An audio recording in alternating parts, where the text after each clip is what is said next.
بسم اللہ الرحمن الرحیم۔ امنا محمد۔ ایک وقت ایسا بھی تھا کہ سمندر میں کوئی پری نہیں رہتی تھی۔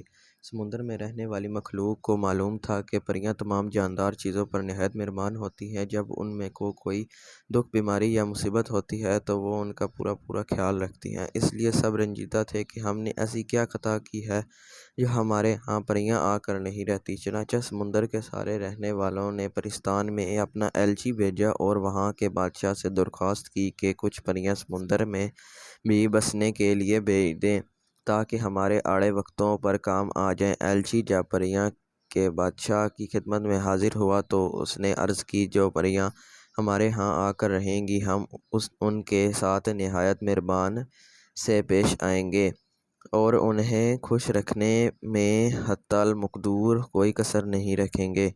بادشاہ اپنی درباری پریوں سے مخاطب ہو کر بولا، تم نے سنا سمندر کا ایلچی ہمارے پاس کیا درخواست لے کر آیا ہے۔ اب بتاؤ، تم وہاں جانا اور نیلے سمندر کے پانی کے نیچے رہنا پسند کرتی ہو؟ پریوں نے کام کر کہا، ہم وہاں جانے اور رہنے کے لیے بالکل تیار نہیں، ہم یہیں خوش ہیں۔ اس کے بعد بادشاہ نے جنگل کی پریوں کو بلایا اور ان سے پوچھا کہ سمندر میں جا کر رہنے میں تمہاری کیا مرضی ہے؟ وہ بھی سب سر ہلا کر کہنے لگیں کہ یہ ہرے بھرے جنگل، پھولوں پھلوں سے لدے ہوئے باغات، ان میں بولتی چڑیاں اور کھیلیں کرتے ہوئے جانور چھوڑ کر کہیں جانا ہمیں گوارا نہیں۔ بادشاہ نے اسی طرح باری باری تمام پریوں کی مرضی معلوم کی اور سب سے سمندر میں جانے سے کھلم کھلا انکار کر دیا۔ اب صرف پانی کی پریاں رہ گئی تھیں۔ آخر میں بادشاہ نے ان کی طرف مخاطب ہوا اور یہ دیکھ کر ہر ایک کو حیرت ہوئی کہ وہ بلا جھجک فوراً تیار ہو گئیں اور کہنے لگیں، ہم تو خدا سے چاہتے تھے کہ کسی طرح ان ندی نالوں، تالابوں، کنوؤں اور باولیوں سے باہر نکلیں۔ گھر بیٹھے ہماری مراد پوری ہوئی۔ اتنے لمبے چوڑے اور گہرے سمندر کا کیا کہنا، ہمارے اچھلنے کودنے بھاگنے دوڑنے کے لیے اس سے زیادہ اچھی کون سی جگہ ہو سکتی ہے؟ وہاں ہزاروں لاکھوں قسم کی مچھلیاں ہیں اور مچھلیوں کے علاوہ طرح طرح کی عجائبات۔ اب جہاں ہم رہتے ہیں ان میں چند مچھلیوں اور چھوٹے چھوٹے چھینکا جیسے جانوروں کے سوا کیا رکھا ہے؟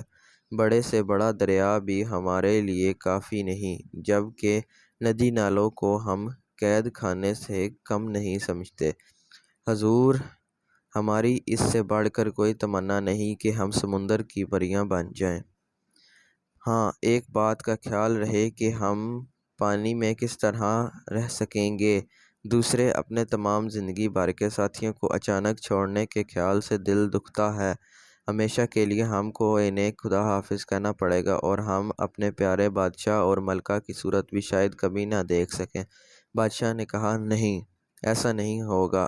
ان باتوں کو ذرا خیال نہ کرو۔ جب تمہارا دل چاہے روزانہ رات کے وقت تم اوپر آ سکتی ہو اور چاندنی رات میں ہم میں سے بعض پریاں سمندر کے کنارے ریت پر جا کر تمہارے ساتھ کھیلا کودا اور گایا بجایا کریں گی، لیکن دن میں ہم سب اپنا اپنا کام کریں گے۔ البتہ ہمارا ایک دوسرے سے ملنا دشوار ہے۔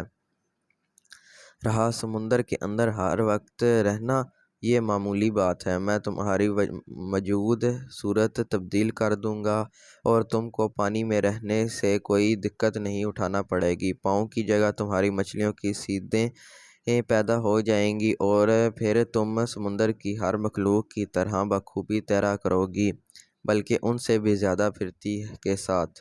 بادشاہ کی یہ تقریر سن کر سمندر کا ایلچی بھی خوش ہو گیا کہ ان کی عرض بھی قبول ہو گئی، اور سمندر کی نئی پریاں بھی خوش تھیں کہ انہیں سمندر کی نئی حکومت ملی۔ چنانچہ جب یہ پانی کی پریاں سمندر کے کنارے پہنچیں تو ان کے چھوٹے چھوٹے پاؤں آپس میں جڑ کر ایسی خوبصورت چھوٹی چھوٹی مچھلیوں کی دیمیں بن گئیں کہ ان کی تصور میں بھی نہیں آ سکتا تھا، اور وہ اپنے ہاتھوں سے پانی چیرتی تیرتی ہوئی اپنے گھر کی طرف چلی گئیں۔ پریوں کو سمندر میں کرنے کے لیے بے انتہا کام تھے، کیونکہ سارے بڑے جانور چھوٹوں کو ستایا اور مار ڈالا کرتے تھے۔